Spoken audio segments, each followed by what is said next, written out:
You off a little bit. We have the Bajaj Auto numbers which have come, and that is a 1,015 crore profit figure which they have come out with this quarter, and we were working with the 945 crores profit figure, so that's around 50 crores above our estimates. That's the only figure that we have at this point in time. That would imply an over 25% growth that they've done in terms of the profits for Bajaj Auto. We're waiting by for the revenue figure as well. Our estimates was 5,950 crores, so we'll wait by for the revenue figure. But overall, on the profit figure, they've beaten estimates by a tad bit, but you really can't quib about it. It's just about an over 25% growth that they've recorded. Yeah. But the stock, in fact, is taking a little bit of a knock, so maybe we'll wait by for more details. The point is that the stock has seen a one-way rally from the recent lows. From 1900, the stock has seen a rally all the way up to 2500.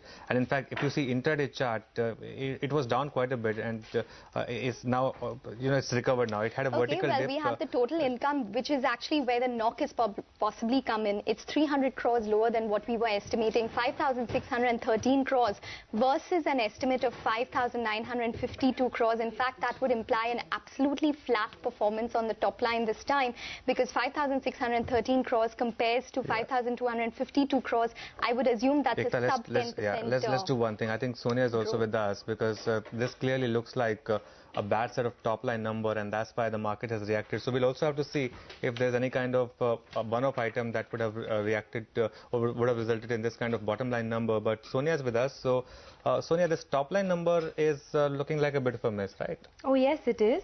On the top-line front, it is lower than what the street was estimating for sure. We were expecting a 13% growth on the top line, but it looks like it's just about a 10% growth that we've seen at 5,613 odd crores. The other income figure has seen a big jump, Anuj, and that could be the key reason why the profits are a beat.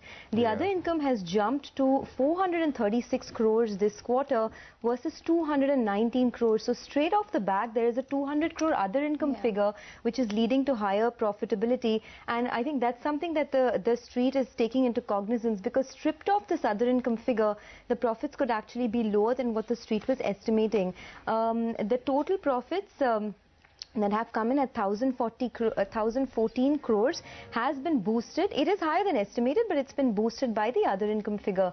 I'm waiting by to see what the margin figure for Bajaj Auto is, because this time around Bajaj Auto has seen a good rebound in its sales on a quarter-on-quarter basis. Okay, that's the EBITDA, 1,140. That is not looking good. 1,200 crores was the estimate on the EBITDA front, and the EBITDA numbers have come in lower than estimated. So Sonia, that works out to margins of 20.3%. So that's in line.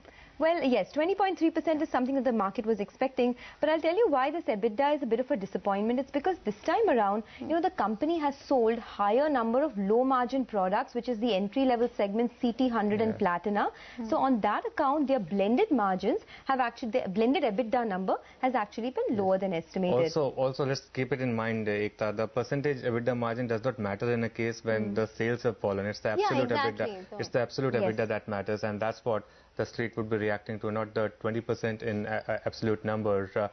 We have Sonia going through some more details on those numbers, but we have an analyst also joining us, Rohan Korde from Prabhudas Lilladher is with us. Rohan, good morning. So a miss on the sales front, on the top line front, how would you react to these numbers? Yeah, hi, morning. Yeah, it's a bit lower than expected at the top line level. I guess it's down to the fact that we saw them selling some of the low realization models. But despite at the EBITDA level, I think it's fine. I would say that it's meeting expectations at the absolute EBITDA level. So I wouldn't be too concerned on the EBITDA at the EBITDA margin level as such. Okay. Rohan, hi. So, the stock has seen a significant appreciation since the month of May, factoring in the higher amount of sales from the new products like the CT100 and the Platina. Do you think the best of the news is already in the price, or do you expect the stock to see some more of a performance from here? Well, the outperformance came from a level when basically the fourth quarter level, where the stock had corrected to sub 2,000 level, and the volumes were also at on a monthly level, they were really at the bottom. So I guess once they started showing the volumes, the stock had to bounce back. But from these levels now, they need to show further growth with the new models, and only then can we expect the stock outperformance to continue. Okay, just one more detail on the other income figure from the press release itself. They say that there's a 394 crore investment income that they have incurred this quarter, which includes a profit on redemption of their fixed maturity plan investments, and that's actually boosted their profitability. Forex gain as well, a bit of that. So it's a combination of both these factors. Priyesh Jain is also with us from India Inclined. Priyesh, good morning. What's your call on the stock after the kind of numbers that Bajaj has posted? Clearly a miss on top line. Yeah, definitely a miss on the top line, and while the percentage EBITDA margin looks in line with what we were expecting, but the absolute numbers of PAT, if we exclude the other income impact, is lower than what you were expecting. So a slight miss on the numbers, and we either ways have an accumulate rating on the stock because we feel that the upsides to earnings or even from volume perspective, it's not been doing that great. While the last quarter has been decent enough in the domestic market for Bajaj Auto, better than what it was doing in the last year. But it's still some time away when it reaches its peak market share, what it has achieved, and it would be a task for them. The new brands that they are planning to launch should attain similar success to Pulsar, for them to gain some lost ground. So that is anything to be that has to be watched out in the future years. Even in the export market, there will be seeing incremental competition coming in from players like Hero MotoCorp in their existing markets, and the three-wheeler TVS is giving some competition in few of the markets. So both the pockets there seem to be some pressure for Bajaj Auto. So it's definitely not a top pick on the two-wheeler side. Okay, so the stock is now selling off some more because of the disappointment that we've seen on the top line front, and the fact that it's only the other income that's actually boosting the profitability for Bajaj Auto. Just some more details that the management has given out. They say that because of the success of two of their new products, CT100 and Platina, their domestic market share has gone up from 15% in quarter 4 of FY15 to 18% in Q1 of FY16. So they have seen some improvement in terms of domestic market share. Prayesh, given that the stock has rallied substantially and the numbers this time around are not very impressive, in fact, if you break it up, it's only CT100 and Platina that continue to do well, but some of the other brands like the Discover and the Pulsar continue to remain sluggish.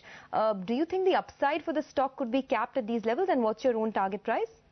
Definitely, Sonia. As I mentioned before, that we have a accumulated rating and we don't see major upsides from these current levels for the stock. And as I mentioned, the two new platforms that the company is planning to launch over the next 1.5 years, that would be critical to be watched out for if they attain a success similar to what Pulsar has achieved. Because Discover is something where they have lost substantial ground, and only the new likes of the Platina Electric Start or something has been, it's just like a light at the end of the tunnel. So it's not something that has done amazingly well for Bajaj Auto so far. Let's see how it does in future. Okay, Prayesh, would you be changing your estimates on the EPS front based on these numbers simply because the profit was boosted by another income this quarter, as well as the top line which actually disappointed? Yeah, the numbers would be tweaked, but higher other income definitely will offset the impact of lower revenues. So in that sense, EPS estimates won't change materially. By the way, the stock is now at the low point of the day, slipping quite fast, 3% lower. Sonia, anything else that you spotted? I think there's a big disappointment in the top line, Anuj. I mean, it's just a 6.8% growth, a single-digit growth that you've seen in the top line at a time when, there are many other players in the market, many other two-wheeler makers, not just Eicher Motors, but a couple of others like TVS Motor, etc., that are doing, that are reporting double-digit top-line growth. So in that context, the stock has run up far ahead of what to justify the top-line growth. I find it quite intriguing for a company like Bajaj Auto, where we have all the sales data and the the price of the motorcycle, why should we be, seeing the sales miss? I mean, that's something which I'm not able to fathom actually. Also, the thing about Bajaj Auto is that, as Prayesh rightly pointed out, yes, it has done very well in some of its new products like the CT100 and the Platina, and that surprise was what you saw in the stock. The stock is picked up because of a surprise in the entry-level models. But at the end of the day, these models are low-margin products. The bigger chunk of the money is made with the Pulsars and the Discovers. And also in the export market, we need more details from the management.